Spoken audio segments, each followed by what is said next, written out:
We're making mad dash. I was just the way it is. Yeah.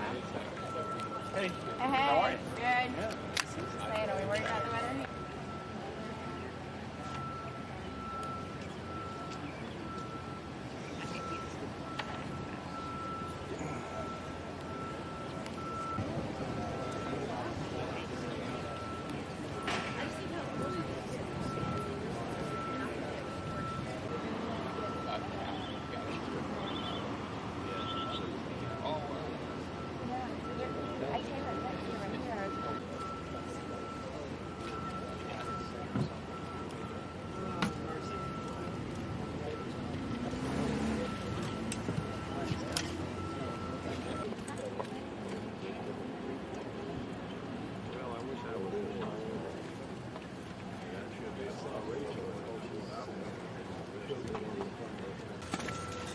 On behalf of Governor Riley, welcome to the state capitol, where today Governor Riley and the state of Alabama honor our fallen service members who paid the ultimate sacrifice in the global war on terror. We also welcome General Blaylock, Commander of the Alabama National Guard, our veteran support organizations, and distinguished guests. But most of all, we welcome the families of our fallen heroes. We were honored by your presence here today. At this time, I ask that you please stand for the invocation by Colonel Robert Hicks, and please remain standing for the posting of the colors and the singing of our national anthem by Chip Coley.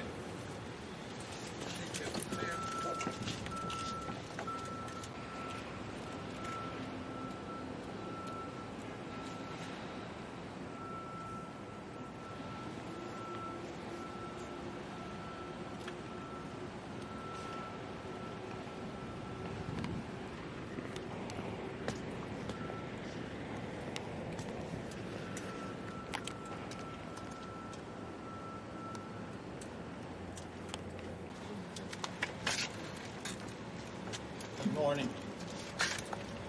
We're gathered here today to honor the memory and service of 120 of Alabama's finest, Alabama's heroes, 122. While they came from various backgrounds and communities across the state, they all shared several common traits and characteristics. They were all volunteers in time of war, volunteers for military service. They all had a commitment to mission success, the greater mission of defending our freedom and protecting the way of life in the United States of America. They were all committed to their job, to their mission, and to each other. They demonstrated courage and selfless service by putting themselves in harm's way in service to their country and our citizens. They all took an oath and a commitment to never leave a fallen comrade. Today, it's my great pleasure to introduce Governor Bob Riley, Governor of the great state of Alabama. Thanks to his leadership, his commitment, today's event will help ensure that the memory of these fallen comrades will never be left behind. Ladies and gentlemen, Governor Bob Riley.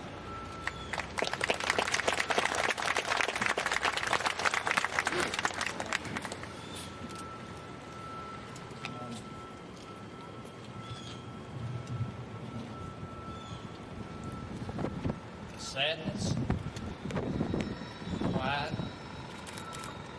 gratitude. All of you are experiencing these different emotions at exactly the same time. But none of them will ever fully express how we feel. And nothing we ever say, and nothing that we can ever do will repay those who laid down their lives for each one of us. We thank not only those whose memory we will honor today, but we also thank their families. And we thank you for the sacrifices that you have made and you continue to make today. I say this, and I mean it with the utmost sincerity. Every American owes you an eternal debt of gratitude. for what you've given up. You know, it's often been said that the World War II generation was the greatest generation. Ladies and gentlemen, I say to you that another generation of great heroes is being forged right now, today, in this day and age. If you want to see heroes, if you want to see courage, honor, then come with me in just a few moments inside this Capitol. I want you to view the memorial that we're dedicating, and I want you to see the faces of this generation of heroes. You will see heroes like all of those who went before, who gave the last full measure of devotion to the cause of freedom. All of them were different, but they had one thing in common. They did not want to go to war. But when the call came, they answered. And they answered because they loved America. And they loved what America meant. And they believed in their souls that America and that freedom truly is worth dying. For too many of them, life had hardly begun. And I'm sure each one of them had the same dreams that each one of us have and each one of us had for our children. Dreams of a long and happy life spent with family and all of our loved ones. But in a time of need, when this country needed someone to step forward, they, of their own volition, took an oath to step forward and defend what is great about this country. And to a large extent, what they did is sacrifice all of their hopes and all of their aspirations and all of their dreams so we can have ours. No, we'll never repay that debt. But we can, and we must, and we will always remember. I hope that this service today helps us remember. And when you see the memorial inside, I hope that it is to you what it is to so many people, a powerful and constant reminder of their sacrifice and the true cost of freedom in this country. Each year, we have thousands and thousands of visitors to the Capitol. And it's remarkable to watch, especially the young children, elementary school kids that come by and see this memorial. It is so powerful to watch them go by and all of a sudden, from a time of having a great time, to go in and look at those faces and understand the price that they paid. It truly is one of the more inspirational times of my service to the state of Alabama, is to watch these children when they go by, they see, and they remember. That's what I want this memorial to do. I want it to be a memorial that allows each one of us to walk by and see their face and understand it wasn't a statistic. It was someone's son or daughter, husband or wife, brother or sister. It was someone that had the same hopes that we have. And ladies and gentlemen, as long as we continue to remember, and as long as we remember with a sense of awe and respect the great contributions that they made, we will continue to be the greatest country in the world. And we will continue to live up to the standards that they set. So let us vow this morning that for as long as God gives life to this nation and to each one of us, their heroism, their courage, and their noble sacrifice will never be forgotten. Thank you very much.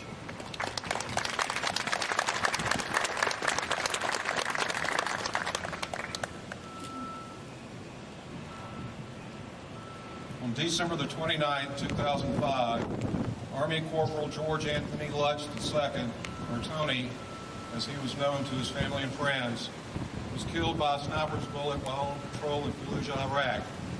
In the months that followed, his father, George, like many families who've lost a loved one, wanted to know that Tony's sacrifice was not in vain and that the nation would never forget. What he found was that in our over 200-year history, there's never been an official national symbol that recognizes the ultimate sacrifice made by members of the United States military in service to our nation. Thus, the idea for the Honor and Remember flag was born. At this time, please make welcome Mr. George Lutz.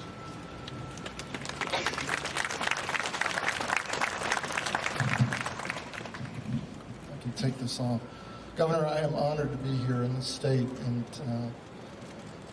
even more honored to be in the presence of so many who have sacrificed so much for this country. Many of you may have heard this expression. There are only two defining forces in this world willing to lay their lives down for you: Jesus Christ for your soul, and the American soldier for your freedom. As was just mentioned, on the morning of December 30th, 2005, two uniformed soldiers came to my front door with five very simple words: "We regret to inform you." Those words devastated my world. It rocked me in a way that I could never have imagined. I could never have prepared for it. I could never have thought about it. I could never have planned, but yet reality was there. I will tell you, at that moment, I didn't want to live. What was I going to do? My first son was my life, my best friend.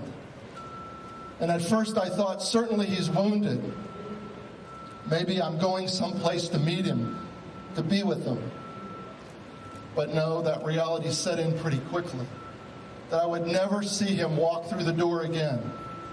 I would never hear his voice one more time.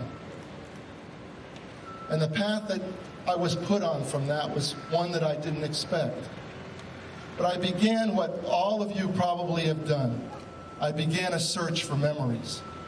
I began to tear open closets and open drawers and try to find anything I could that would give me one more minute of life with him to remember.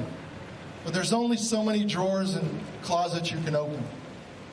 It's a finite universe. And my son was married. He had 2 children. He had gone to college. He had many jobs before the Army. And I realized that he had a life outside of his parents. You know, that's what we do as parents. We try to raise our kids up to go out and make a difference in the world. And we want them to do that. And every once in a while, moms, we want to say, hey, well, don't you call me? We want to hear from you once in a while. But I knew he had a life, and I wanted to hear the stories that they could tell me. I wanted to know if they had any pictures. I wanted to know what they thought about him. But you know, that process ended. And then I realized that he served and he trained with those in the Army. He was only in a year and a half, but in that year and a half, he had been to basic and advanced and jump school and language school and many, many schools we all are familiar with. And I knew that he served with those over in Iraq. And I wanted to hear from them. I wanted to know, what did they have that they could tell me to let me know how he did his job? Were they proud of him? What did he have for breakfast that morning? Anything I could that would give me one more moment of life. But you know, that process ends too. And I'll tell you, General, that many of those out there, those survivors, feel guilty that they're coming home and that our sons and daughters are not. And they're not forthwith with the conversation so quickly. And I encourage those that are in the military to please reach out to these families. Give them the stories that they hunger for. You can't make it any more painful. And after that process ended, I did hear from a few. I realized something very important. I realized that he died for the United States of America. I realized that he went over there selflessly to defend our nation, to protect and liberate Iraq and Afghanistan. And I wanted to know how this nation was proud of that sacrifice. It was a selfish thing. I wanted to know that he would be remembered. And one of the things that I went on my path of healing, which are many of the services, the funerals of those that had died after my son, because I wanted to grieve with these families. I wanted them to know that I had experienced the same thing, that I was still in the midst of it, and that I was there, if nothing more than a conversation.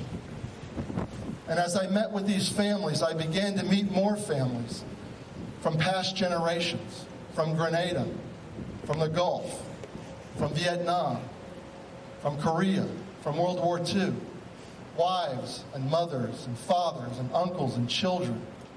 And the two things that I would hear continuously, over and over, but just two: please don't let this have been in vain, and please don't let them be forgotten. That's it. And I had to think about that for a while, because that bothered me, because I didn't think my son's sacrifice was in vain. He loved what he was doing. He was there because he wanted to be. He was in a job that he wanted to be a part of. He selected that. But then I realized something very important.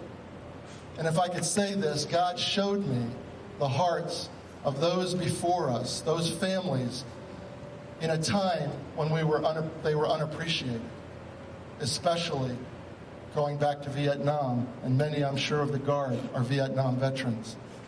And that grieved me, that we would politicize what we do in sending our men and women off to war. It's not, they do what they're ordered to do in protecting our freedoms.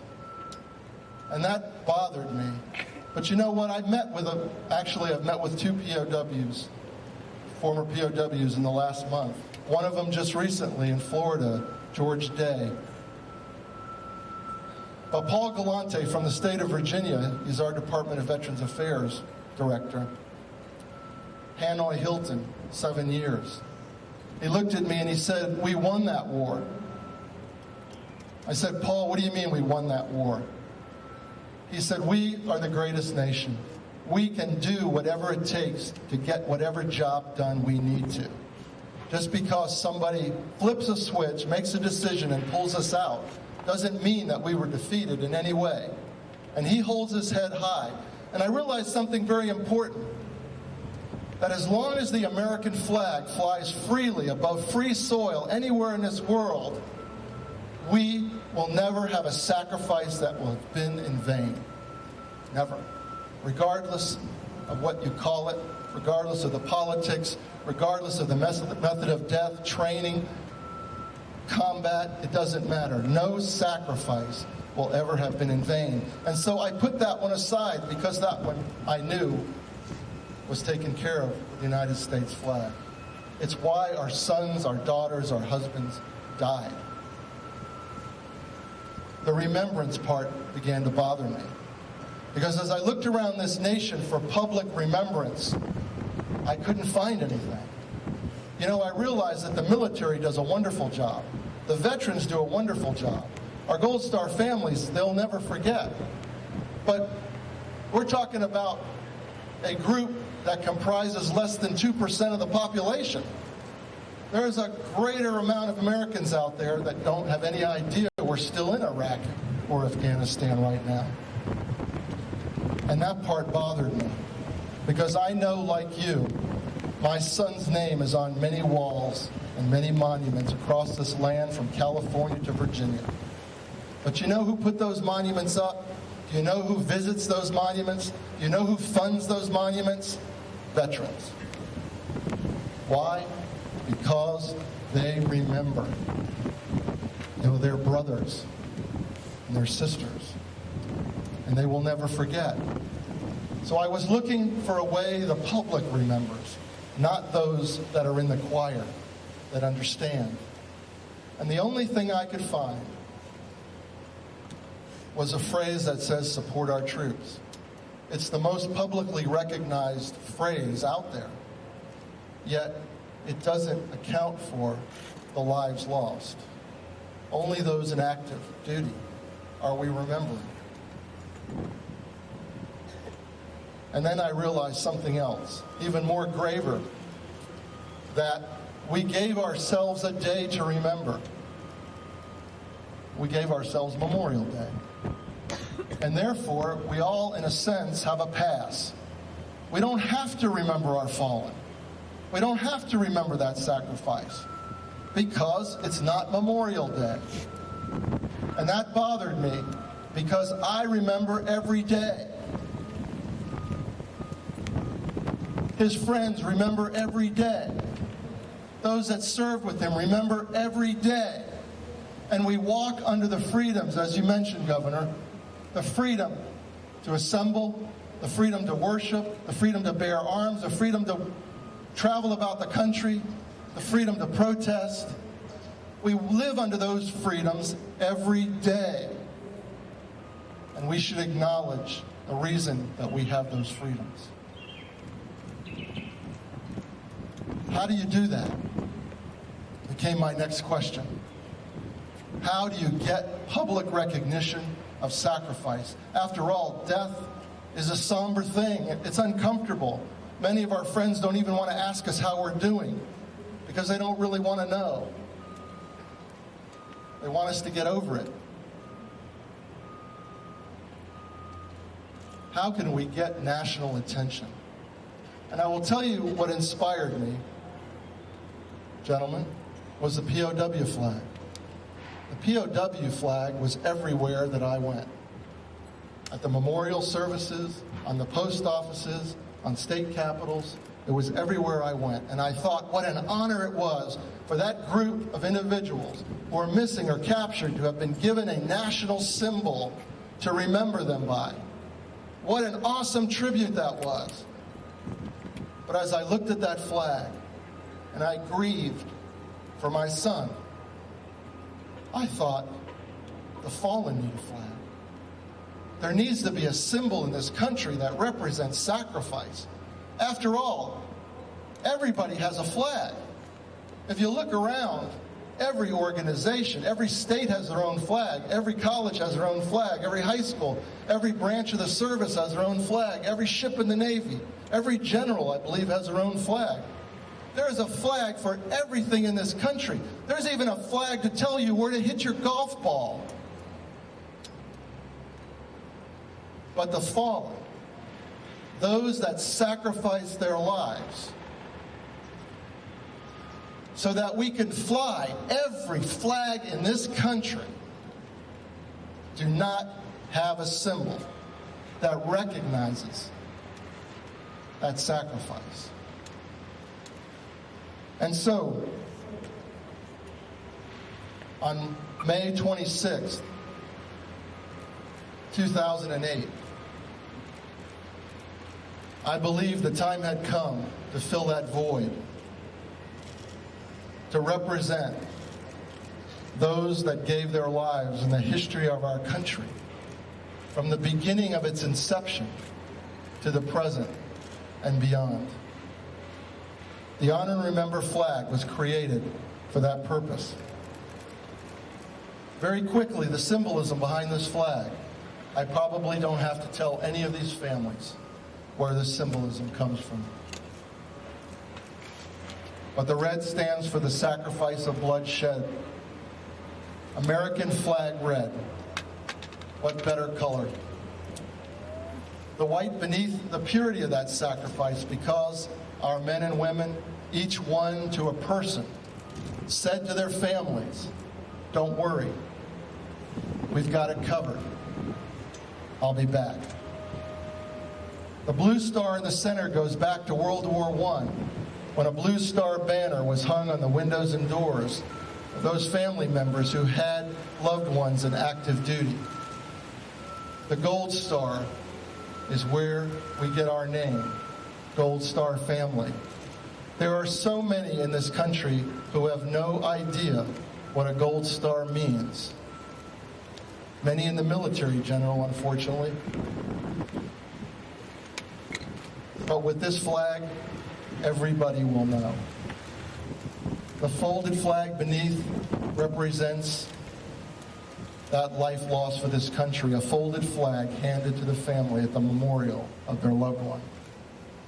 This country was built on one folded flag at a time. The flames above, eternal flames. You know, we all hear those words we will never forget. This is an eternal reminder. And the words below, we will always honor their sacrifice and remember them specifically by name. Governor, you mentioned they are names. They're not statistics. They're not numbers. Each one with family, an extended family, and friends, and comrades.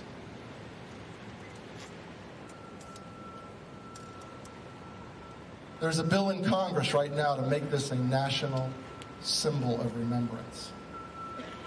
I have been on a cross-country journey, traveling 50 states. This is number 47. Over 21,000 miles, mostly in that RV at the bottom of the steps. Meeting with everyone who would listen.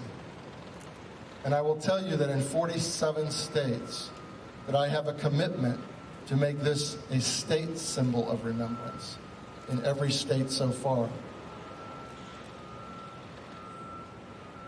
I'm going to stop there, but I'm going to move to a different part of this ceremony, and that is what touches my heart the most. Because even though we can get this flag flying across this nation, it's still a piece of cloth and thread that can be easily ignored. And my heart is in the remembrance, just exactly what the state is doing, is in remembering individually by name. And so there is a special design of this flag that enables it to be personalized. And it is my goal as an organization to be sure that every single family in the history of our country that has been touched by loss will be given a flag in memory of their loved ones. And you can imagine that when I say every generation, it means as far back as I can find. Tens of thousands of families. It's a very big universe to reach. And although two families here will be representing the state of Alabama from 2 generations, know that every family will be touched in this way. And I ask you to be patient. So I'm going to proceed to the next.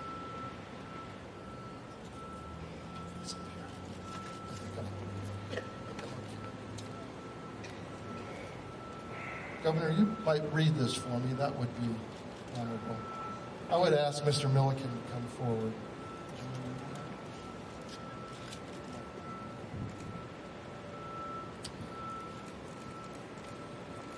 Representing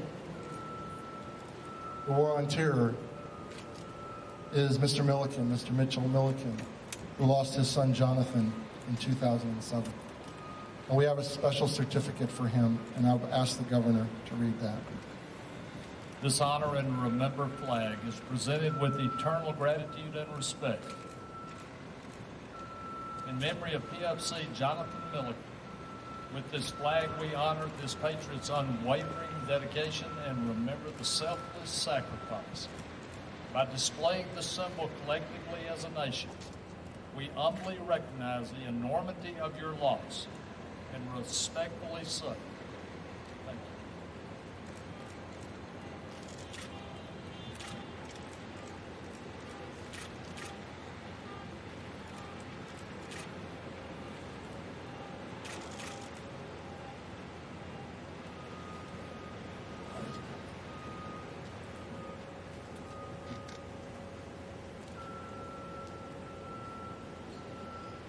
I would ask Rachel Clintsdale to come forward. Rachel is a Gold Star wife who lost her husband in 1968 in Vietnam. And as a representation of past generations, And so that all know that this flag covers all those throughout history that have ever lost their lives. We honor her husband today.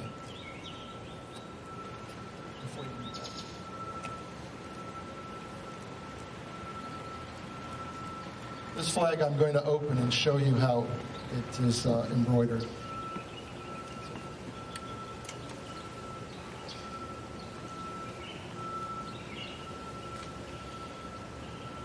In memory of Specialist First Class James Albert Bunn. With this flag, we honor this patriot's unwavering dedication and remember his selfless sacrifice. By displaying the symbol collectively as a nation, we humbly recognize the enormity of your loss and respectfully say, thank you.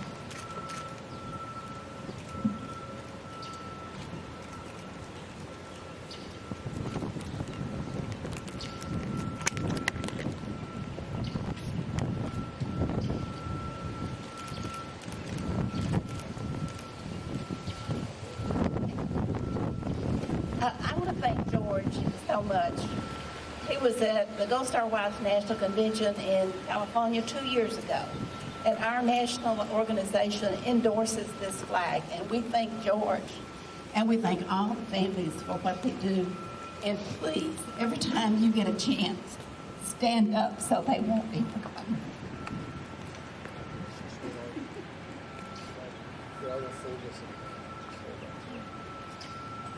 Governor, just before I sit down, and I'm sorry the flag got kind of windblown here, but I would like to present this honor and remember flag to the governor and the state of Alabama in thanks for what they're doing in remembering those heroes. And he will show you that tribute inside, but I'd like to present this on behalf of Honor and Remember and all of the fallen heroes, not only from the War on Terror, but all of Alabama's heroes from its state's inception. George, on behalf of all the families who are not present today, and on behalf of all of the people that will be eternally grateful to you for this, as we spoke earlier. This did not happen by accident, but we thank you for your time, for your dedication, for traveling across this country, because you're right. We need to remember this every day, not just once a year. Thank you. Thank you.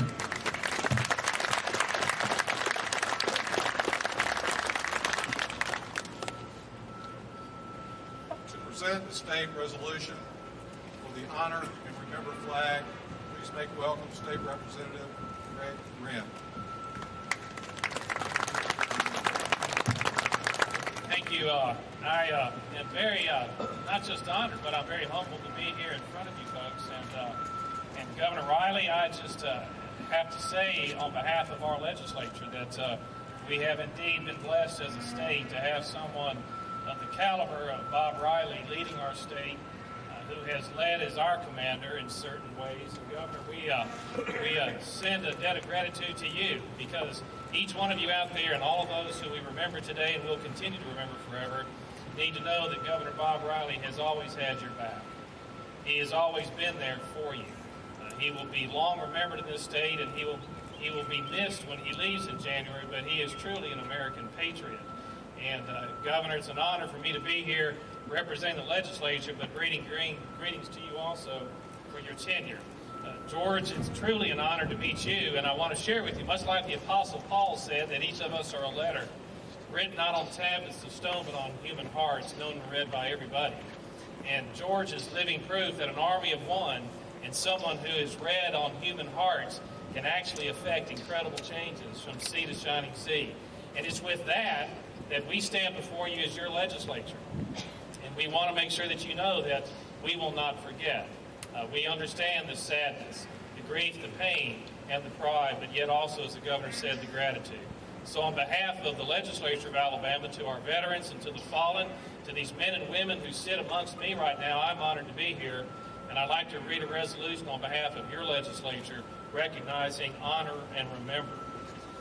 This is from Representative Paul DeMarco, myself and the legislature of Alabama, commending honor and remember George for their efforts to promote universal gratitude and respect for the sacrifices of America's fallen heroes. Whereas Honor and Remember Incorporated was founded with the stated purpose of creating, establishing, and promoting a nationally recognized flag that would fly continuously as a visible reminder to all Americans of the lives lost in defense of this country's freedoms. And whereas for over 2 centuries, men and women of the United States Armed Forces have exemplified the finest tradition of selfless service to their citizens, thousands of those individuals have given their lives to assure that this nation's founding principles will always stand in perpetuity. And whereas there is not a universally recognized national symbol acknowledging the American servicemen and women who have made the ultimate sacrifice in defense and furtherance of freedom, and whereas the men and women who daily go in harm's way, wearing the uniform of the United States of America, engage in one of humanity's noblest pursuits, it is the duty of every American to honor their service and to venerate their sacrifices. Now, therefore, be it resolved that Honor and Remember Incorporated is hereby commended and encouraged to continue its fight to promote universal gratitude and respect for the sacrifices of America's and Alabama's fallen heroes, and that by a copy of this resolution, we sincerely appreciate all the efforts of Honor and Remember and continue their pursuits across from the state of Alabama and the nation. George, it's an honor to present this to you on behalf of these people who are Alabamians, and we welcome you to the state, and we honor that your presence is with us today.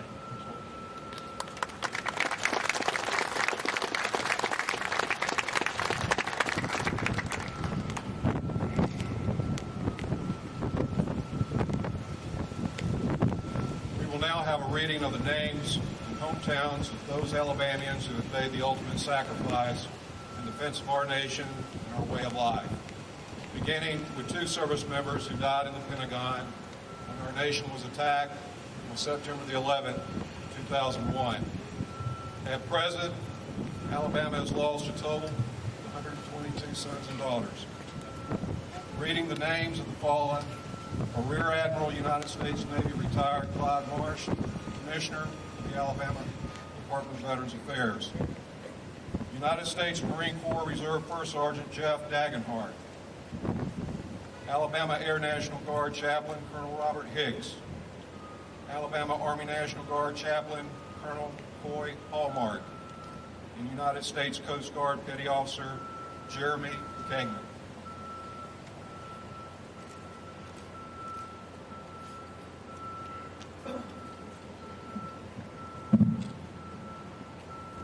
It has been said that future generations will serve based on how they perceive that veterans of earlier wars were appreciated and respected.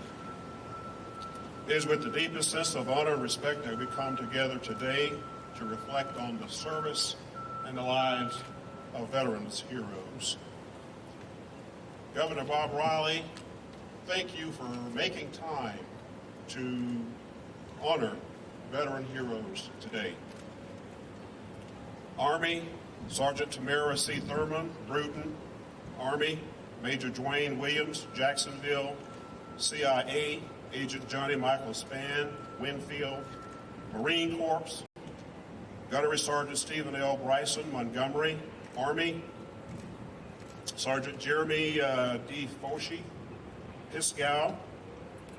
Army, Chief Warrant Officer 3, Mark S. Osteen, Ozark. Army, Private First Class Howard P. Johnson, Mobile. Army, Staff Sergeant Nina D. Lavandias, Fort Mitchell. Army, Private Kelly S. Pruitt, Birmingham. Army, Private First Class Johnny Brown, Troy. Marine Corps, Chief Warrant Officer Robert C. Chenell, Tuscaloosa. Army, Sergeant Troy D. Jenkins, Evergreen. Army, Specialist Cedric D. Lennon, West Brockton. Army, Specialist Andrew F. Chris, Huntsville.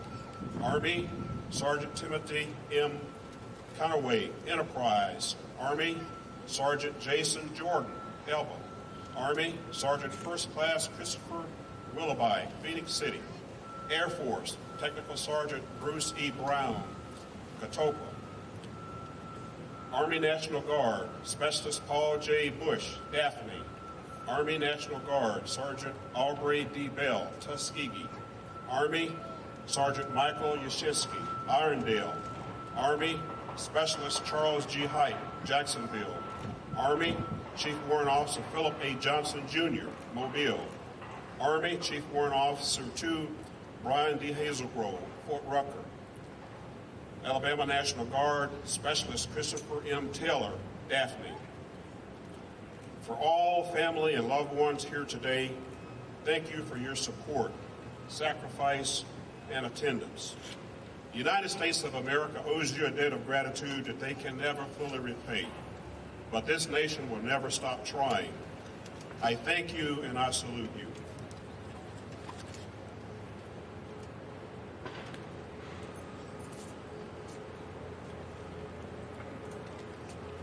Semper Fi. Army Specialist Stephen D. Hiller, Opelika, Alabama. Army Specialist Ahmed A. Kaysen, McCalla, Alabama. Marine Corps Lance Corporal John T. Sims, Jr., Alexander City, Alabama. Army First Sergeant H. Ronald Clonch, Alexander City, Alabama. Army Captain Robert C. Sheets, Jr., Dothan, Alabama. Army Staff Sergeant Robert C. Thornton, Rainbow City, Alabama. Marine Corps Sergeant Foster L. Harrington, Mobile, Alabama. Army Sergeant Charles J. Webb, Alexandria, Alabama. Army Private Justin R. Yeomans, Eufaula, Alabama. Marine Corps Lance Corporal Bradley M. Faircloth, Mobile, Alabama. Marine Corps Warrant Officer Charles G. Wells, Jr., Montgomery, Alabama. Army Sergeant Major Barbillion Banks, Camden, Alabama. Army Sergeant Kenya A. Parker, Fairfield, Alabama. Army Staff Sergeant Tommy S. Little, Aliceville, Alabama. Army National Guard Staff Sergeant John E. McGee, Camden, Alabama. Army Staff Sergeant William J. Brooks, Birmingham, Alabama. Army Specialist Stephen R. Givens, Mobile, Alabama. Marine Corps Lance Corporal Jonathan L. Smith, Eva, Alabama. Army Specialist Brian A. Vaughn, Pell City, Alabama. Army Staff Sergeant Scotty L. Bright, Montgomery, Alabama. Marine Corps Corporal Christopher D. Winchester, Fluimation, Alabama. Army Staff Sergeant Jeffrey J. Farrow, Birmingham, Alabama. Army Sergeant Christopher J. Taylor, Opelika, Alabama. Army Sergeant First Class Lonnie J. Parsons, Bay Minette, Alabama. And Marine Corps Lance Corporal Carl L. Raines II, Enterprise, Alabama.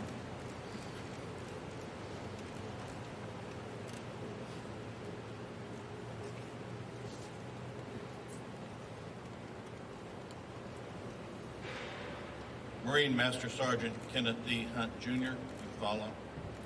Army Staff Sergeant George T. Alexander, Jr., Clanton. Army Staff Sergeant Philip L. Travis, Bruton. Army Staff Sergeant Travis L. Nelson, Anniston. Marine Corporal Adam R. Fales, Coleman. Army Sergeant First Class Stephen J. White, Talladega. Army First Lieutenant Joseph D. Demores, Birmingham. Marine Corporal Matthew D. Conley, Killen. Army Staff Sergeant Christopher J. Shornack, Hoover. Marine Private First Class Ryan G. Winslow, Hoover. Army Chief Warrant 5 Jamie D. Weeks, Daleville. Army Sergeant Carlos E. Purnell, Munford.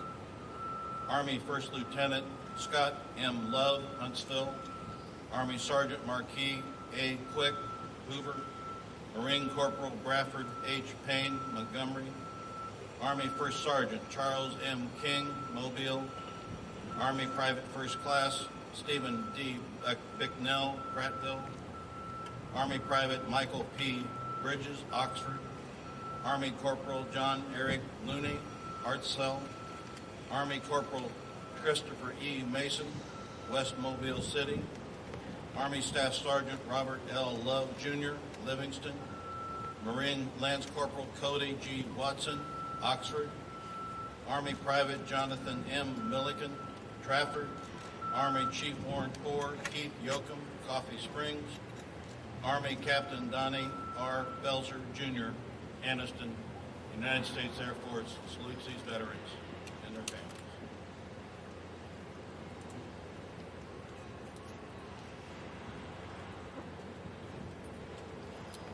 Army Specialist Curtis E. Glosson, Daleville, Alabama.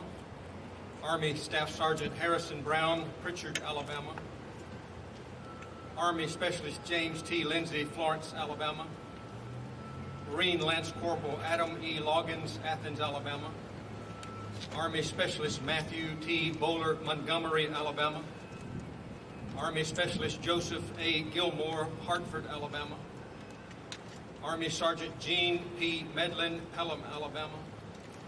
Marine Sergeant Nicholas R. Walsh, Birmingham, Alabama. Army Sergeant Brandon E. Hadaway, Valley, Alabama. Marine Lieutenant Colonel Michael A. Robinson, Sylacauga, Alabama. Army Sergeant William E. Brown, Field Campbell, Alabama. Army Private First Class James J. Harrelson, Dadeville, Alabama. Army Specialist Richard Gilmore III, Jasper, Alabama. Army Staff Sergeant Eric D. Cottrell, Pittsview, Alabama. Army Staff Sergeant Clifton D. Johnson, Ethelsville, Alabama. Army Sergeant Edmund J. Jeffers, Daleville, Alabama. Army Command Sergeant Major Jonathan M. Langford, Scottsboro, Alabama. Marine Gunnery Sergeant Herman J. Merkerson, Jr., Badger, Alabama. Army Captain Torrey R. Mallard, Anniston, Alabama. Army Colonel Stephen K. Scott, Newmarket, Alabama. Army Chief Warrant Officer for James Carter, Montgomery, Alabama. Army Specialist Soteria L. Brown, Aliceville, Alabama. Army Specialist Marquise I. Knight, Dothan, Alabama. Navy Petty Officer 3rd Class Matthew J. O'Brien, Theodore, Alabama. Army Chief Warrant Officer 3, Donald B. Clark, Newton, Alabama.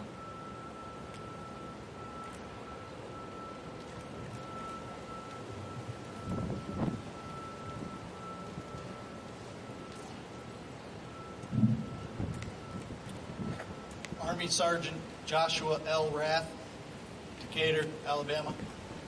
Army Private Sean P. McCune, Nauvoo, Alabama. Army Private First Class Ricky Lee Turner, Hazel Green, Alabama. Army Sergeant Carly M. Lee III, Birmingham, Alabama. Air Force Lieutenant Colonel Mark E. Stratton II, Foley, Alabama. Army Staff Sergeant Jeffrey A. Hall, Huntsville, Alabama. Army Major Kevin M. Johnrett, Auburn, Alabama. Army Specialist Charles D. Parrish, Jasper, Alabama. Army Sergeant Ricky D. Jones, Plantersville, Alabama. Army Captain Ronald G. Luke, Jr., Birmingham, Alabama. Army Sergeant Jerry R. Evans, the Jr., Eufaula, Alabama. The Marine Lance Corporal Bruce E. Farrell, Jr., Perdido, Alabama. Army Specialist William Z. Van Dosdam, Pinson, Alabama. Army Sergeant Robert D. Gordon, 2nd, River Falls, Alabama. Army Specialist Adrian L. Avia, Opelika, Alabama. Army Sergeant Lakeisha M. Bailey, Fort Mitchell, Alabama. Marine Lance Corporal Thomas E. Rivers, Jr., Hoover, Alabama. Army Captain Kyle A. Comfort, Jacksonville, Alabama. Army Specialist Brendan P. Meenan, Enterprise, Alabama. Air Force Staff Sergeant David C. Smith, 8 Mile, Alabama. Army Specialist Andrew L. Hand, Enterprise, Alabama. And Air Force Senior Airman Mark A. Forster, Hollyville, Alabama. and the United States Coast Guard proudly salutes these fallen soldiers and their families.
Let us pray. Almighty God, send us forth from this sacred place and this sacred hour. O Lord, be our shelter from the storm and our comfort for the sorrows of life. Hear now our prayer, O God, for all who mourn and are heavy laden. Lighten our darkness with your love, O Lord, but with honor and remembrance.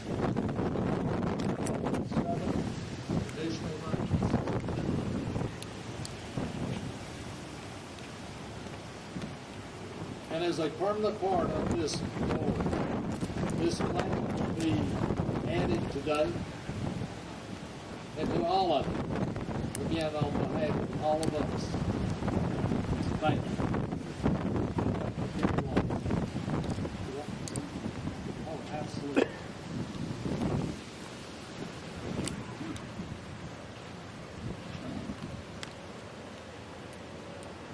Ladies and gentlemen, join me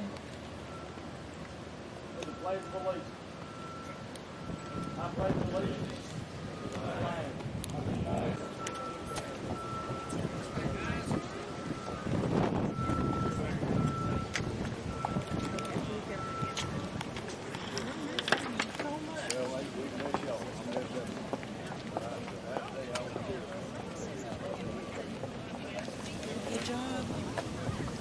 Trying to get over there, T.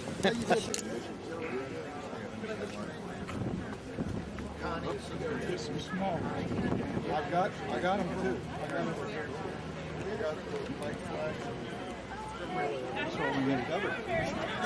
Well, it helps me keep going. To be able to have this. No, it's just so I have them in that list though. I just know that I'll probably end up talking to someone.